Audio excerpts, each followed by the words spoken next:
Lord hallelujah. पुन्हा एकदा येशूदाय सागर चॅनलमध्ये प्रियजनांनो सर्वांचं स्वागत असो. प्लीज येशूदाय सागर चॅनल सर्वांनी लाईक आणि सबस्क्राईब करा की जेणेकरून जास्तीत जास्त लोकांना देवाचा सुसमाचार सांगण्यात येईल, जास्तीत जास्त देवाचा गौरव केला जाईल. म्हणून प्रियजनांनो प्लीज हा चॅनल सर्वांनी लाईक आणि सबस्क्राईब करा. मी प्रियजनांनो देवाचा सुंदरसा म्हणणं तुमच्यासाठी घेऊन आलोय. नीतिसूत्र याचा 26वा अध्याय आणि त्यातलं 27 वचन आणि वचन सांगते बघा.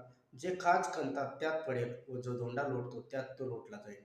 लबाड जीभ आणि आपल्याला घायल केलेले दोष करतात ते खुशमत करणारे तोंड नाशाला करण्यासारखे आहेत.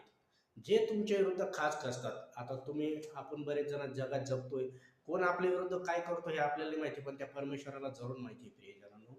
म्हणून परमेश्वराचं वचन सांगतं, तुझे शत्रू आहेत त्यांना देखील तू क्षमा कर.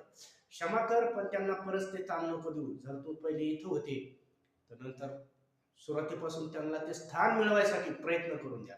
कारण की ज्यावेळेस तुम्ही त्यांना जवळ घेतलं त्यावेळेस त्यांनी तुम्हाला धोका दिला. पण देवाचं वचन सांगतं त्यांना क्षमा कर. तू क्षमा केली तर मी तुम्हाला क्षमा करेन. क्षमा करून विषय तुम्ही सोडून द्यायचा देवाच्या आधी आणि त्या व्यक्तीला परत पहिलं स्थान घेण्यासाठी त्याला तसं वागून द्यायची, त्याचं प्रेम तुमच्यावर किती काय या सगळ्या गोष्टी बघून मग त्याला जवळ घ्यायचं.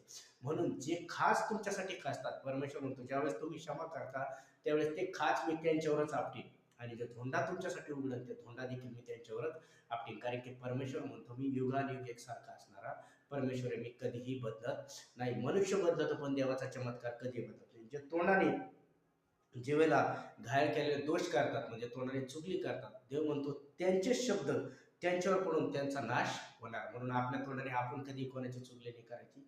दुश्मन जरी असेल तर शत्रू जरी असेल तर प्रियजन त्यासाठी प्रार्थना करा.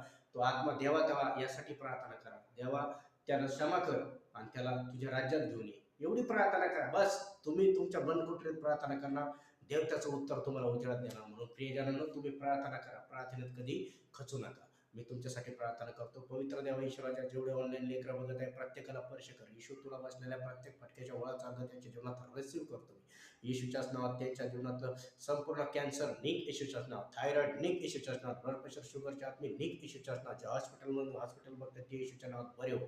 जे काम नाही त्याला काम मी रिसीव्ह करतो, ज्याला घर नाही त्याला घराचा आशीर्वाद रिसीव्ह करतो, ज्याला गाडी नाही त्याला गाडीचा आशीर्वाद मी रिसीव्ह करतो, त्यांच्या घरात बरकतीचा आशीर्वाद मी रिसीव्ह करतो. येशूला बसलेल्या प्रत्येक फटक्याच्या ओळाचा यांच्या जीवनात मी रिसीव्ह करतो.